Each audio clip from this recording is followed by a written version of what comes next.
जिस एरिया में रूस एंट्री कर चुका था यूक्रेन में, वहां से जब वो लौट रहा है ना, तो अपने पूरे रास्ते में माइंस बिछाते जा रहा है। और ये माइंस दो तरह के, एंटी पर्सनल और एंटी टैंक। एंटी पर्सनल पे थोड़ा सा वेट आता है एक आदमी का तो ब्लास्ट कर जाता है, और एंटी टैंक में ज्यादा वेट आता है, उस वजह से वो ज्यादा ब्लास्ट करता है और बड़े व्हीकल्स को तबाह करता है, उस पर कई टन का लोड आता है। तो अभी यूक्रेन के लोगों को, यूक्रेन के सोल्जर्स को ना माइंस हटाने में बहुत प्रॉब्लम हो रहा है।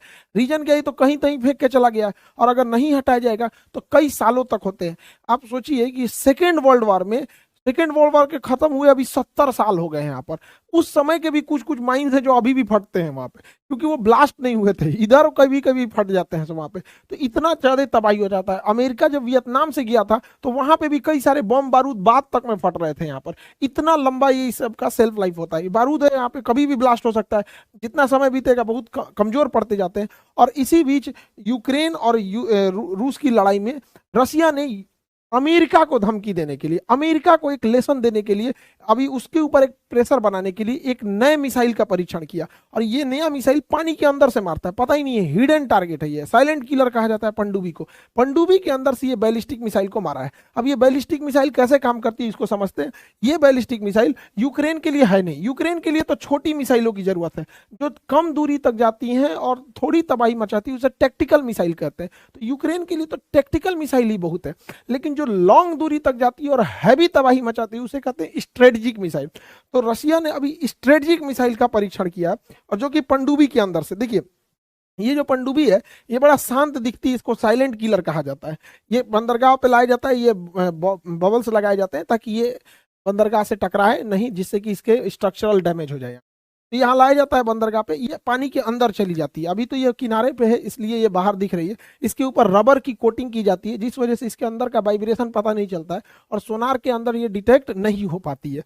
और जब ये इसको बंदरगाह से दूर ले जाना होता है तो टग बोट से इसे ढकेल के गहरे पानी में ले जाया जाता है। ये टग बोट्स बहुत जरूरी होते हैं, कितने भी बड़ी जहाज हो जाए, चाहे टाइटेनिक हो या भारत का विक्रमादित्य विक्रांत, जो भी युद्धक जहाज हो जाए, उनको टग बोट्स ही बंदरगाह तक खींच के लाते हैं, और बंदरगाह से भी बाहर करने का काम यही छोटे वाले टग बोट्स करते हैं। बड़े पावरफुल होते हैं, ये ढकेल के लेके चले जाते हैं, फिर गहरे पानी में ही आगे चले जाते हैं। तो ये सबमरीन जो होते हैं साइलेंट किलर है, ये पानी के अंदर चली जाएगी और पता ही नहीं चलेगा, और पानी के अंदर जाने के बाद ये मिसाइल को फायर कर देगी।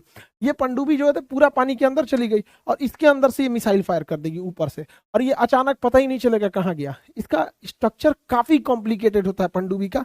आगे का पोर्शन तो मेनली इसका केवल एमुनेशन के लिए यूज होता है। यहाँ पर यहाँ ऊपर की ओर ये वर्टिकल्स मिसाइलें होती हैं निकलने के लिए, आगे से इसके अंदर टॉर्पीडो लगे होते हैं। टॉर्पीडो क्या होता है, अंदर अंदर किसी दूसरी पनडुब्बी को मारना है तो टॉर्पीडो, या अंदर से किसी पानी वाली जहाज को मारना है तो टॉर्पीडो। लेकिन टॉर्पीडो ग्राउंड अटैक नहीं कर पाता है, इसलिए ग्राउंड अटैक करने के लिए, जैसे पानी के अंदर किसी देश के ऊपर हमला करना है, तो उसके लिए आपको मिसाइल की जरूरत होती है। तो वर्टिकल लॉन्च के लिए मिसाइल, सामने के लिए यूज कर देते हैं टॉर्पीडो। कई बार टॉर्पीडो के लिए पीछे से भी स्पेस दिए रहते हैं, टॉर्पीडो के लिए अलग अलग जगह से फायर करने के लिए। अब अलग अलग जगह पे यहाँ पे यूजेस होते हैं इसके। पनडुब्बी का स्ट्रक्चर काफी कॉम्प्लिकेटेड होता है पनडुब्बी का। बेसिकली ये आगे का एरिया हो गया टॉर्पीडो के लिए, ऊपर वाला ये मिसाइल के लिए हो गया, battery system, accommodation system, command centre, APU centre, अलग अलग चीजें होती हैं। पूरी पनडुब्बी की संरचना काफी जटिल होती है, और बड़े साइज की पनडुब्बी पूरी दुनिया में सबसे ज्यादा रसिया बनाता है। उसकी पनडुब्बी बहुत बड़ी साइज की होती है, जिस वजह से उसमें बहुत ज्यादा साइज के मिसाइलें आ जाती हैं। ये पनडुब्बी जो दिखने में शरीफ होती है, इसके आगे का एरिया में पूरा मिसाइल ऐसे भरे रहते हैं सब। यहाँ पे आप देखिए पनडुब्बी के आगे का ये हैच खुल जाता है, और इसी में से अंदर से मिसाइल निकलती हैं सब। यहाँ पे ये पानी के अंदर चला जाएगा, अभी तो इसमें पानी घुस जाएगा। यहाँ पे इसके अंदर हैच होता है। यहाँ देखिए कितना हैच बना हुआ है, 1 2 3 4 5 6 7 8, हमको तो 8 दिख रहा है, 8 इधर है 8 इधर है, यानी 16 बैलिस्टिक मिसाइल मार सकता है यहाँ पे। और हर बैलिस्टिक मिसाइल में परमाणु बम अब यूज कर सकते हैं। बैलिस्टिक मिसाइल बेसिकली परमाणु बम के लिए होती है। तो सोचिए इतना ज्यादा ये पावरफुल होता है। जब इसमें से मिसाइल निकलता है तो पानी इसके अंदर नहीं घुस पाता है, क्योंकि ये पानी के अंदर चली जाती है। मिसाइल निकलने से पहले इसके अंदर स्टीम, भाप छोड़ा जाता है, जो प्रेशर से पानी को आने ही नहीं देता। अब तब तक यहाँ से मिसाइल चली जाती है, फिर ये हैच को बंद कर दिया जाता है, और अंदर साइलेंट किलर बोला जाता है इन पनडुब्बियों को।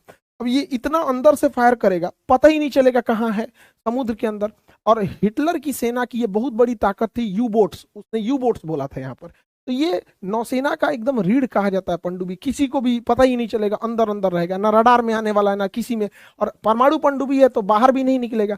जैसे डीजल इलेक्ट्रॉनिक पनडुब्बी क्या होती है, वो बाहर निकल के अपना जनरेटर चालू करती है और उससे बैटरी चार्ज कर लेती है, और बैटरी चार्ज करने के 6-7 घंटे पानी के अंदर रहती है। लेकिन जब बैटरी डिस्चार्ज होता है तो जनरेटर ऑन करने के लिए उसे एयर की जरूरत होती है, उसके लिए वो पानी के सतह पे आता है और वहां डिटेक्ट हो जाता है। लेकिन परमाणु पनडुब्बी में ऐसा कुछ नहीं होता है, वो अंदर ही अंदर रहेगी और पता नहीं चलेगा, अंदर से अचानक से मिसाइल निकल के मार देगा। तो रशिया ने जो अभी मिसाइल परीक्षण किया है और ब्लावा मिसाइल का परीक्षण किया है, यह मिसाइल बैलिस्टिक मिसाइल है और पानी के अंदर से ही फायर किया जा सकता है।